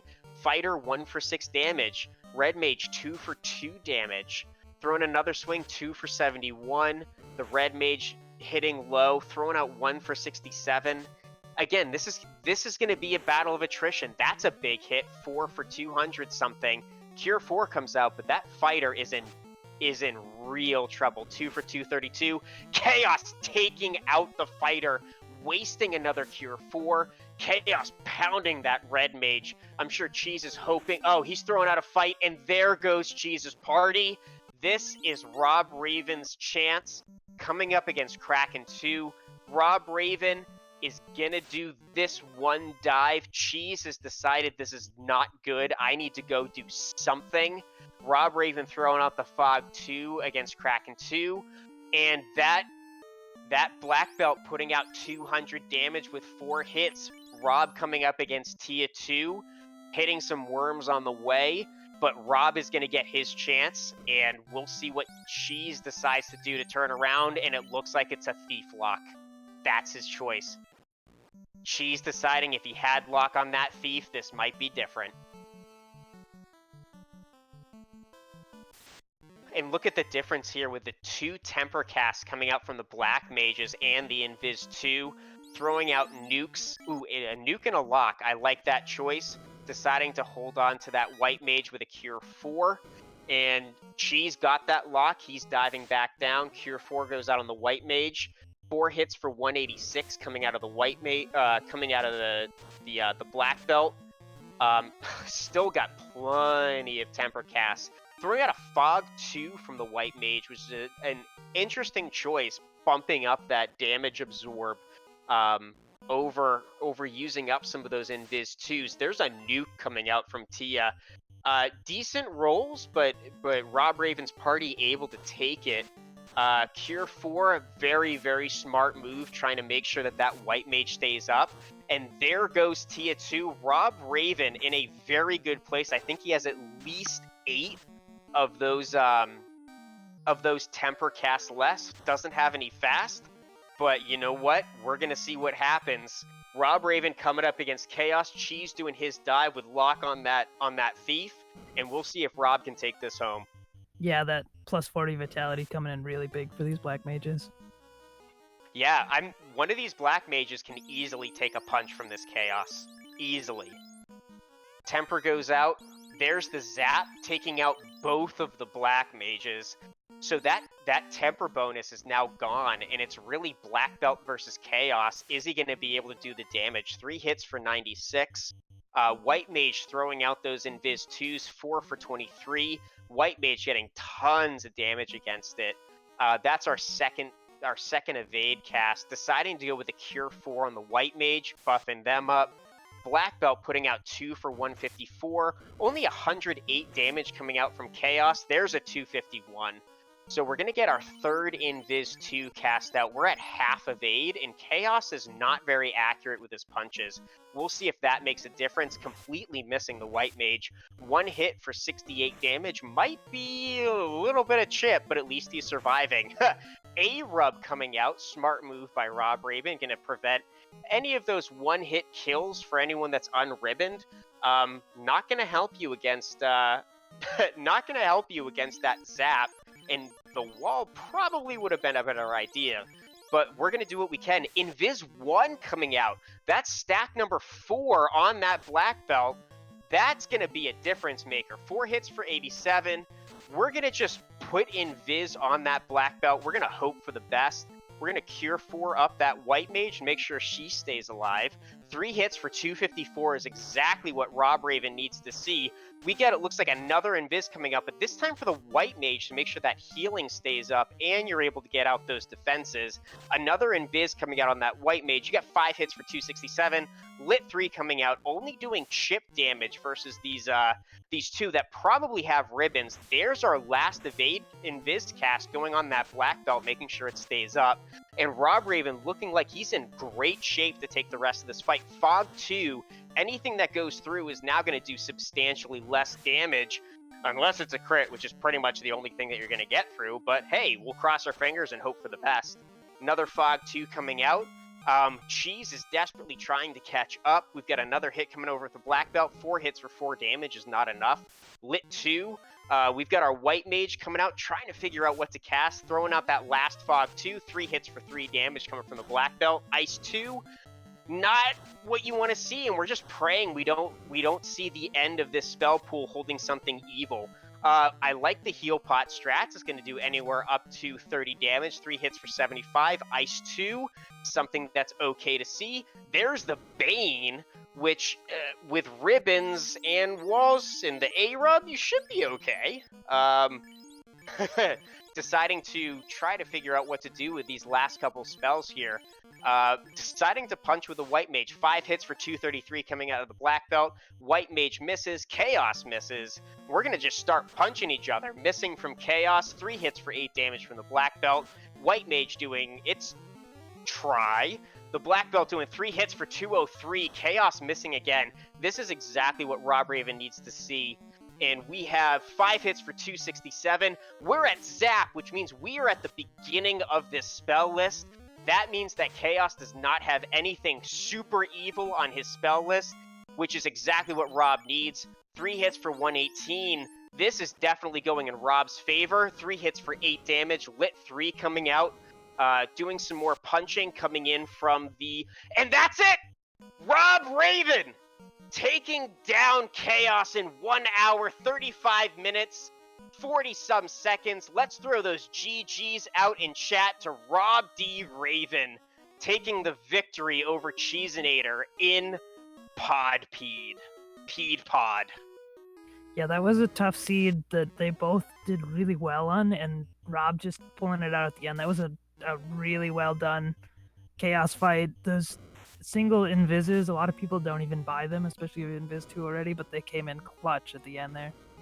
Yeah, I think it was those Invis 1 casts. Just being able to throw that extra little thing on the black belt. The black belt wasn't really doing substantially more damage than Cheese's fighter was able to do. It was just the fact that Chaos wasn't able to output any damage. So we're gonna see if we can get robdraven in here if he wants to talk about the seed a little bit. We're gonna watch Cheese going through at Kraken 2 at the moment, and I'm gonna stop talking for a second because I've talked for a little while. And we do have Rob joining us in here. Rob, that was a really well done chaos fight. That was really clutch, but how did you feel coming into that? I kind of got. You do that one more time. Got pulled out for. Yeah, that was my bad. How did you feel going into that Temple of Fiends? We felt like your black belt levels might have been a little bit low, like you were struggling to find a grind, but how did you feel going into that? And then that chaos fight was pretty masterful. That entire Topher dive was supposed to be an information dive. Like I literally was like, I'm in the low 20s. I'm not expecting to clear it, but I was like, you know what? Let's see what happens. I felt behind pretty much most of the race. And just, I was just like, you know what? Let's go for it. See what happens. And I managed to pull it off. Yeah, that was really well done. Those single invises were probably the best pickup you made throughout, for spells, because they came in really good at the end there. I don't know. I know that you said that you've got 5th in the Duckling Derby this last time. How do you feel about going into the brackets without having to play through one of the group races? I'm feeling pretty good about it. I mean, to be honest, I'm a little surprised because I'll say this: Cheese is a great runner. Like, no joke. I actually came into this race feeling a little intimidated because, I mean, Cheese has got the record behind him. But overall, I'm just glad I made it into the brackets, and now I need to do what I can to see how far I can get.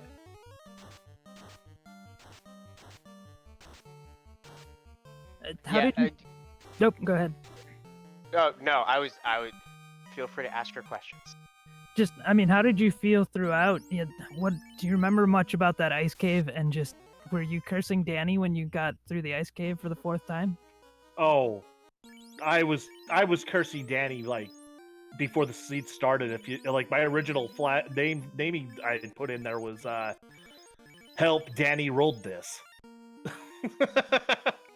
But the thing is that I knew that it would be a tough seed, just because I mean I've run a few Danny seeds, so I knew it was going to be kind of rough, and so it was like, you know what?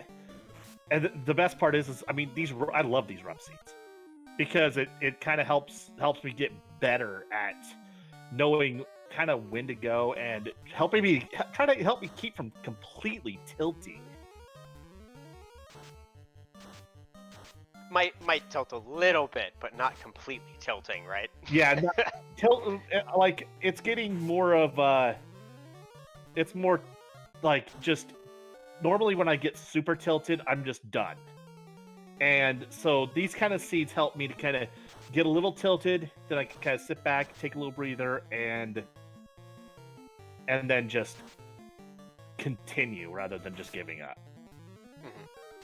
Spend a minute talking about grinds. You went with the black belts strats, and it did not seem like grinds were in your favor for this run. Oh no! Yeah, that was that was just a thing. Like I saw the metal slimes in C, and I started grinding them a little bit, and then I'm like, well, it's an okay grind, but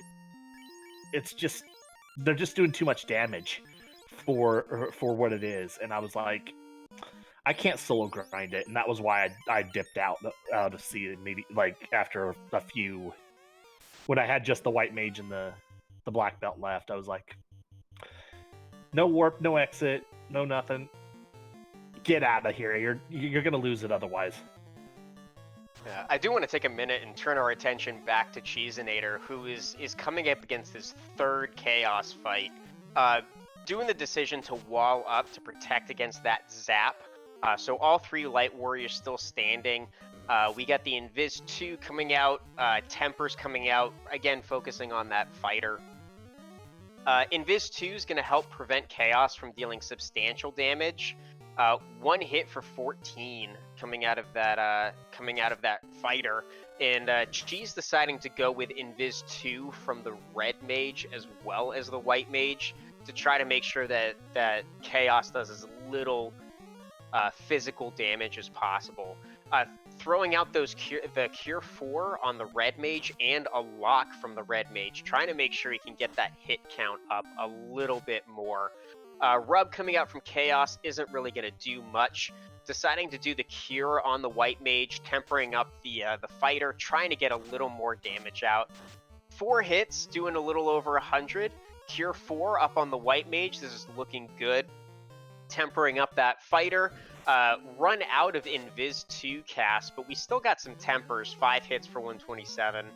And we are pretty much at the point where we're all in on that fighter, throwing a couple more locks out. 4 for 150. Fire 3 coming out from Chaos isn't going to do much. The locks are hopefully going to bring up our hit percent so that we're doing a little bit more damage per turn from that tempered fighter. 4 hits for 170 something. Lit 2 doing just a little bit of chip damage. Deciding to go swing with fighter and Red Mage, doing about 400 damage from the fighter on that particular swing. Now deciding to basically just hit melee strats with that fighter, doing 3 hits for 67. Chaos again doing chip damage. The fighter pulling out a couple hundred damage per swing now, which is exactly what you want to be seeing during this Chaos fight, who again can be somewhere between 2,000 and 3,000 damage. Substantially more coming out from Cheese's fighter than any time in the past. Chaos is just missing left and right with those Invis 2 casts that have come out. 4 hits for about 400 damage. GG's to Cheezinator, taking down Chaos in around 1 hour, 40-something minutes. On a third Topher dive there. So definitely GG's to Cheezinator. And it looks like we already have Cheese up here in the booth with us. GG's, Cheese. Thank you, and GG Rob. GG Cheese. Yeah, I mean, I want to give Actually, you just a chance to think, man, or to talk. That was actually a fun seed. I'm not upset because I feel like I got to play a lot of different challenging things about Final Fantasy Randomizer. I really got to flex a lot of different muscles, try a lot of backup strats, make different maneuvers with my party, manage my resources. It was a fun challenge, and I feel like, if I critique my decisions, there's one decision here or there that if you flip it, then I think I get the win. And similarly with the RNG, like if the zap doesn't come out before my Red Mage can temper on the first dive, maybe I win the first dive. I think the decision that was most important for me wasn't the choice to take a black belt over a fighter, because as Rob was describing, there weren't grinds, and I wasn't seeing the grinds when I played either. It was the decision to take the thief over the black mage. I got a little too cute reading the blessings. So I'm scrolling down. It goes melee first, right? So I read the blessing on fighter, thief, black belt in order. I saw black belt or black mage spells level 1 on the thief. I thought, oh, that's cute. I can get some AoE and my running in one character. Go down the list. I see that like black mage had high vitality, sure, whatever. What I should have noticed was that because the white mage had thief luck, I didn't need the thief at all. I could have gone fighter rainbow and the white mage would have been my thief, right? So I think fighter rainbow would have actually been the ideal party for this particular seed. Yeah, I think those are definitely good thoughts. I mean, even with the, it's funny because I know that I don't really think about vitality a lot going into these seeds, but Rob's black mages had around 500 HP at level 24 or so diving into Topher. So that vitality ended up having quite an impact there. How do you feel about just in terms of the seeds that we've been doing recently and the levels that you need on a fighter-driven party going into Topher. Yeah, well, I think this one, it was pretty clear that I needed level 27. That's when you get the 5th hit on Ice Sword +5. And I ground in Topher for that the first time around, but I knew that it pretty much had to be that dive, right? Like if I wasn't successful on that dive with the extra time spent grinding, that it would probably be a loss. Amazingly, I made it to Chaos a second time and still hadn't lost. So I was almost thinking that I might make it the third time and still get out the win, just because who knows what could have been going horribly for Rob. But yeah, I think 27 was fine. You saw that it pulled out the win there. It's just making slightly better decisions with my magic, a little bit better resource management towards the end.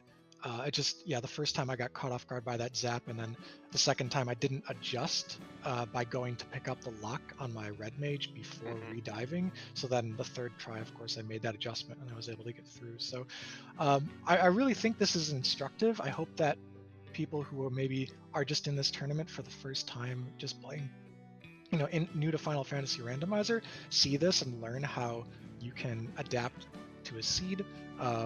If there is an important spell available, like Invis 1 or like Lock or something of that nature, go get it instead of banging your head against Topher. And also I think I showed off some what I thought was pretty prescient routing. I anticipated the floaterless go seed, and indeed that's what it was, and I did carry while I was nearby despite doing it by canoe. Yeah, I know that DVS and I were talking about that and kind of questioning what everybody would do. And yeah, I think you guys both actually made the right choice of going for it as if it's a floaterless seed and not assuming you're going to get a floater and save time on the back end. Yeah, absolutely. Yeah. I think there were two routing choices that differed from you guys. I think the biggest one was the decision of what to do first, ordeals or waterfall on rack. Cheese, you did ordeals first, and Rob, you did waterfall on rack. And Cheese, that gave you a pretty sizable lead coming out of Sea Shrine. So Rob, how did you feel once you did the waterfall play, finding out that waterfall was not the right choice, then having to dive ordeals before going back into sea? It felt like, frankly, it felt like crap, because I was like, because on top of doing the waterfall check, I also didn't buy the ruby when I first went to Caravan, and so I'm thinking, oh man, I just totally goofed up the routing on that. And it was just, it was hitting me, and I'm like, if I wasn't behind before, I am now. Yeah, and I think when you first walked into Topher, I want to say Rob was heading to light his second orb, and still was looking for a grind, and it definitely was. You've been talking about. I think you said it perfectly. Just how to improvise. Again, the theme of the spring tournament this year, Chaos Comedy Tour, is about improvisation. In how do you respond to what's in front of you, and dealing with a Topher that's very evasive and absorbative. I think it was a very strong showing between both of you guys, and a lot of decisions that were made that really anything could have gone any other runner's way. And I'm grateful to have been here to watch it and to talk about it. Yeah, thank you. Yeah, thanks. So, Darren, do you have any last questions for our runners? No, I think we're good. I mean, that was a clinic on adjustments and how to deal with a Topher when you maybe aren't fully ready for it, or maybe don't have quite the levels, where a lot of times people will go in and feel overpowered. But that was a great showing from both of our runners, and it was, I like DVS said, I was just glad to be able to see it and to be able to learn from watching you guys play this game. Not to mention reacting to, what was it, like the blaze wraiths with the heat images and the blizzard whatevers and the fire 3 creeps and the And zap damage poison ogres. wraiths and Damage poison wraiths. Yeah.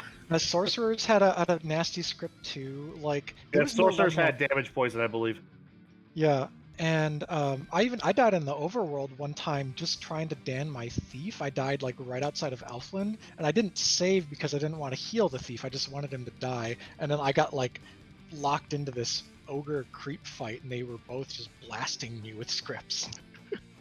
Yeah, I think, you know, I think really one of the hardest parts of this seed was just the overworld and surviving those first 20 or 30 minutes. And you guys were actually lockstep in Ice Cave, and it was just a matter of whether or not the game wanted Rob to finish first or Cheese to finish first. It was a little ugly. So we do want to give you guys some last thoughts. Rob, we'll turn to you first. Final thoughts for us, and then we'll turn over to Cheese. Well, overall, again, GG Cheese. It was a great race. It was crazy. It was a wonderful Danny seat. So thank you, Danny, for rolling that hot garbage. Shout out to DVS Darren for comms and Jay Scheidel running the back stuff. And hey, if you like what you saw and think you can or like want to come in and join us and have some fun, please come join us. Come join the Discord. There's a lot of friendly people. You can talk to almost everybody, and everyone's there to help you get better. So, like, don't hesitate if you want to play. Come play. All right, Cheese, go ahead. Sure. Yeah, just a couple last scattered thoughts about the seed. When I was going through Ice Cave, like when you've played FFR enough, you know when it's your fault and you're gonna fall behind versus when it's a bad seed and like it's gonna happen to both players. And because a ribbon hadn't at least obviously showed itself yet, I was like, okay, if I'm getting dunked on by this Ice Cave and the wraiths are on every floor, then this got to be happening to Rob as well.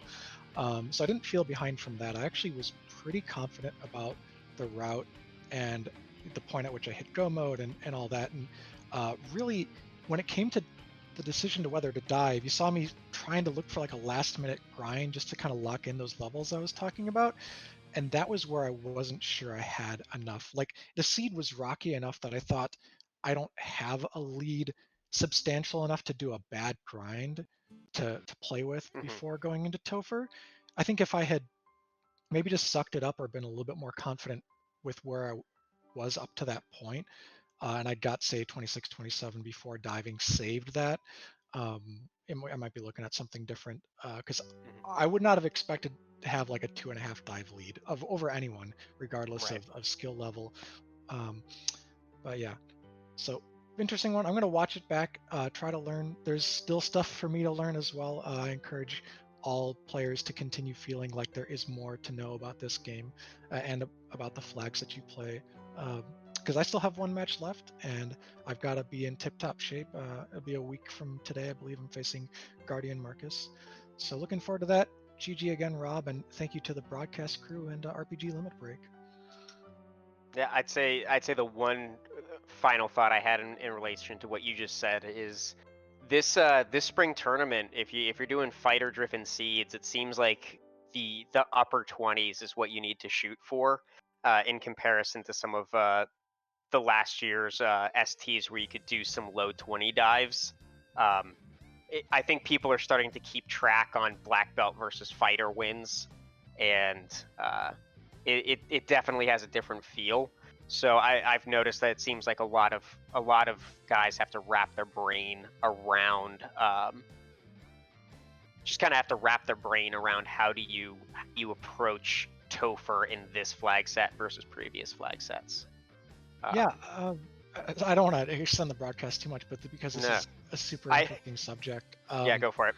The scaling compared to last year, the boss stats and evasion and all that kind of stuff can't actually go as high. It's more limited, as well as their HP can't go as high.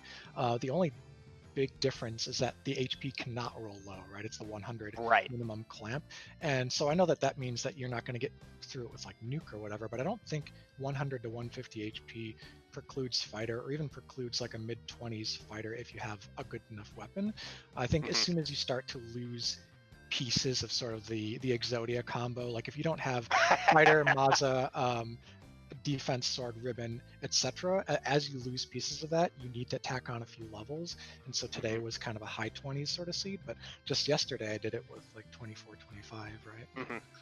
I think we read, I don't remember who was running with me, but we had, I think, fighter triple black mage with like 30 something casts of nuke that we dove Topher with. So yeah, I think that's a very, very good analysis of levels diving Topher. But yeah, we wanna make sure we wrap this up. So Darren, my faithful co-coms, why don't you take us out tonight?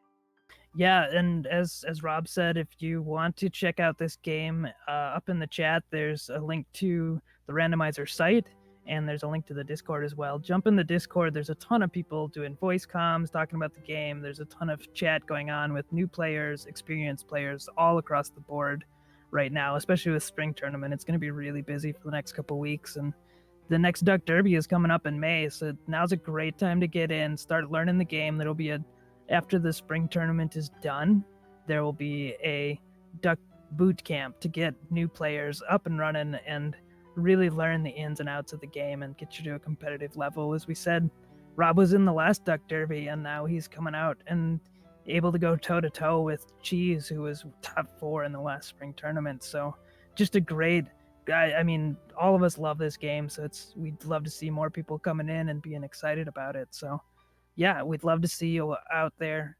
More games are going on all the time. We have 3 games on the schedule for tomorrow. And then the next games on RPG Limit Break will be Monday at 9 p.m. Eastern. And then Tuesday at 9 p.m. Eastern, I get to go up against Deadpulse. So Rob, I completely know how you feel preparing for this match, because I feel like Deadpulse and Cheezinator are definitely in one of those higher tier rankings within the community. Good luck with that. Deadpulse is a dead ringer. He didn't win the Duckling Derby for nothing. And he didn't win the Duckling Derby by 50 something for nothing. Yeah, no kidding. Awesome. Well, thank you to everybody. Thank you to RPG Limit Break. A special thank you to all of you out there watching this, whether you're watching it live with us right now or watching it as a VOD afterwards. We just appreciate you, and we appreciate your love for this game. A big shout out and a thank you to Darren Dries, my co-commentator, Jay Scheidel, who's pulling double duty on Restream and tracking for us. And absolutely a big thank you to our runners, Cheezinator and robdraven. Definitely follow our runners. And yeah, thank you for sticking with us. Keep an eye out in our Discord. If you want to know exactly where every single run's happening, you can add the spectator role in our Discord, and you will get a Discord ping every single time one of our ST runs is coming up. And until next time, everybody, have a great night.